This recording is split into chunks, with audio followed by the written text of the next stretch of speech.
What's up mga ka-amaze? Welcome back to my YouTube channel. Once again, this is Amazing Marine Vlog.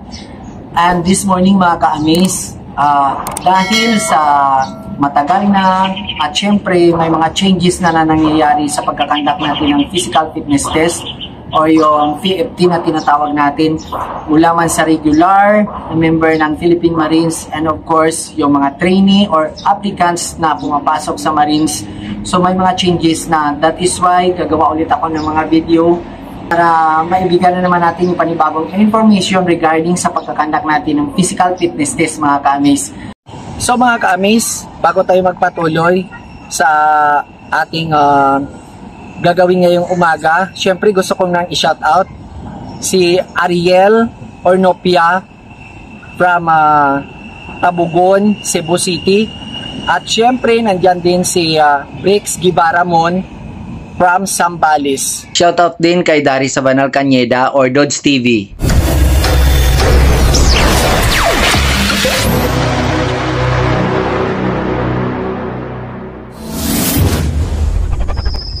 Sa pagkakandak natin ng physical fitness test, yung Marine Corps Special Service Office ay sila po yung authorized na mga personnel na magbibigay sa atin ng exercises, lalo na sa mga regular, trainee, or even sa mga applicants na gustong pumasok sa Philippine Marines.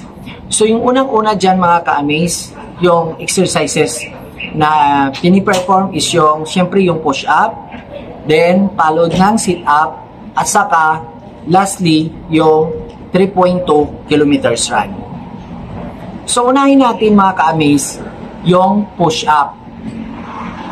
Sa push-up mga ka-amaze, ituturo natin dito yung proper positioning ng mga kamay, shoulder, at saka yung sa paa natin.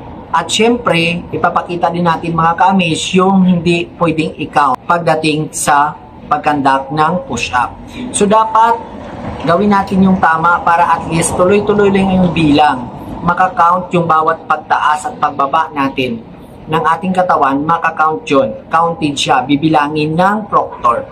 Ipapakita ko na sa inyo yung sa push-up muna tayo mauuna mga ka-amaze. So ito yung tamang posisyon ng kamay mga ka-amaze. Nakikita niyo ba to? Dapat ano lang siya sa shoulder. Level lang siya dito sa shoulder natin mga ka-amaze. So yung kamay natin dapat level lang siya sa shoulder natin, at saka yung paa natin nakaganyan lang din, naka-close din siya. Oh. At ito yung proper mga ka-amaze. So dapat kasama din yung sa bandang kita natin mga ka-amaze. Ayan, nakikita nyo dyan. Pag nag-down tayo, dapat nakaganyan siya. Ganito lang mga ka-amaze. 1, 2. So dapat sabayan yung shoulder at saka yung dito sa likod banda natin, nakasabayan mga ka-amaze. So nakikita nyo yan. 1, 2, 3, 4, 5, 6, 7, 8, 9, 10. So dapat within 1 minute mga ka-amaze, dapat nakagawa tayo ng maraming repetition para at least hindi tayo babagsak. Much better na makakuha tayo mga ka-amaze ng 50 reps within 1 minute.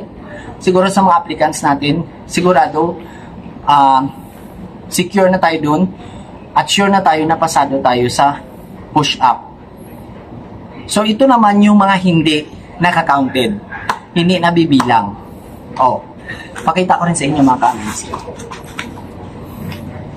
Kung gumaganon, yung nakikita nyo dyan, dito banda sa likod natin, so nakaganito siya. Tapos yung paganyan, yung gumaganyan-ganyan, yung gumaganon-ganon, yan. Hindi siya mabibilang yan mga ka-amaze. Tapos yung gumaganyan ka, yung masyadong wide, yung ganitong posisyon dito sa harapan, yung masyadong wide, yan yung wide. So mga ganyan, yan. Iko-correct din yan ng proctor natin. So dapat dito lang. yung parang tinatawag nilang snake push-up, yung gumaganon ka na, yan, bawal. Hindi na natin siya mabibilang. Okay? Now, tuloy tayo mga ka-amaze. We'll proceed na sa sit-ups mga ka-amaze. So, sa sit-up naman mga ka-amaze, ito lang yung proper posisyon ng ating paa. Dapat naka-close. At saka yung likod natin, pinapadown din naman yan. Nakalapat dapat. Nakalapat ang likod natin. Tapos yung dalawang kamay natin dapat nakalagay lang dito. Dito lang. Oh. Yan, dito. Nakalagay itong dalawang kamay natin. Dapat naka-cross dito. Nalagay natin dito. And then, punta ka dito sa, dito. Diyan. Sa may, dito, actually, inaapakan yan. May nakaapak dito na isang partner mo na tao. Inaapakan lang yung shoes natin. Yung paa mo dito. So, gaganyan ka lang. Down, then, dapat yung elbow natin, dapat magta-touch yan dito sa ating knee, sa tuhod natin. So, ganito siya, mga ka-amaze. So, kita nyo yan. So, pag nag-up ka, 1, 2, 3, 4, 5, 6, 7, 8, 9, 10. Ganon din yan mga ka-amaze. Dapat within 1 minute, madami dapat yung repetition na nagawa natin. Much better na 50 up yung magawa natin. At sure na sure tayo sa mga applicants natin mga ka-amaze, sigurado pasado tayo sa 50 natin pagdating sa sit-ups. Anyway, ako, nagagawa ko lang. Kaya ko lang yung sarili ko, kaya ko lang buhatin. Naiangat yung sarili ko kahit walang nakaapak dito. Kahit walang nakaapak yan mga kamisa, kaya natin. Yan. Kahit wala ka pang partner. Pero, sa pagkandak natin ng PFT, hindi pwedeng walang nakaapak dito. Meron talagang nakapatong dito na isang tao. Napatungan niya rin ng paa ito.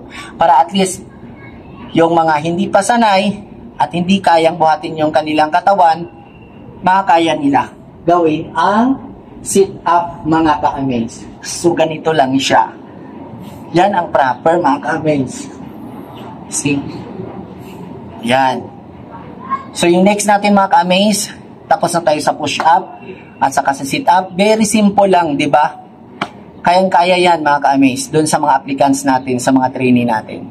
Or even doon sa mga regular natin na mga members na lang Philippine Marines, or sa schooling, ginagawa din tong PFT.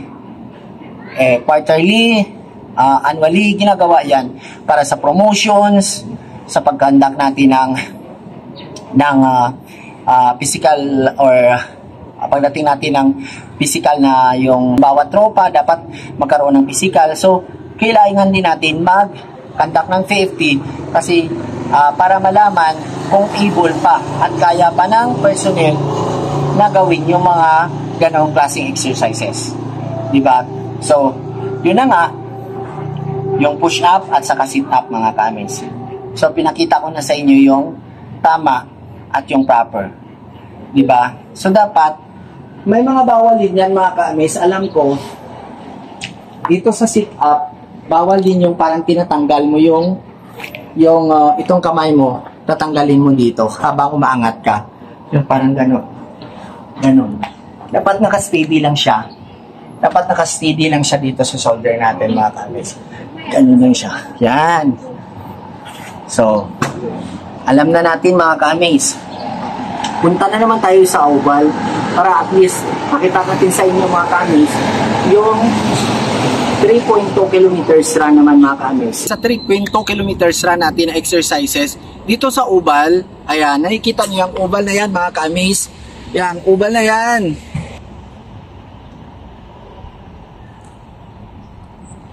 So, ayan. So, nakita nyo mga ka-amaze doon sa mga magkakandak ng PFT, yung 3.2 kilometers natin, 4 na rounds, 4 na ikot dyan sa oval na pinakita natin mga ka-amaze.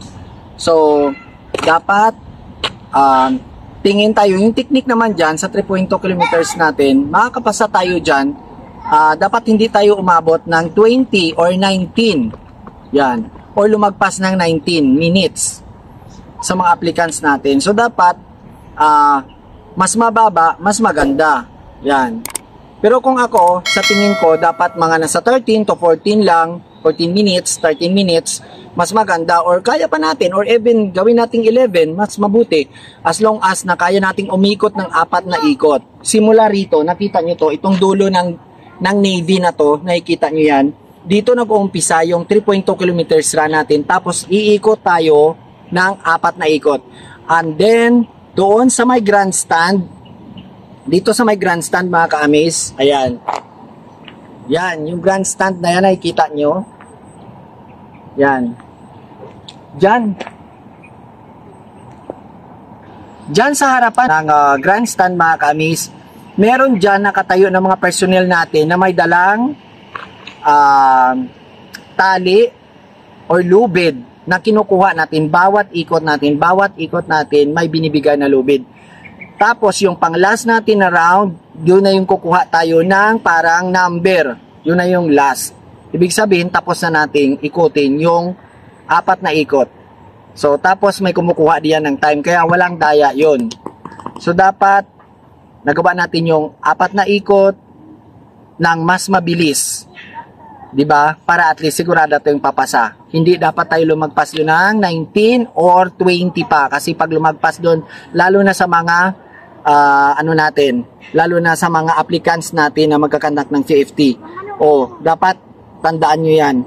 So, ayan mga ka-amaze, at ganun lang yung may bigay natin na information regarding sa mga changes at mga pagbabago sa pagkakandak ng ating physical fitness test mga ka-amaze.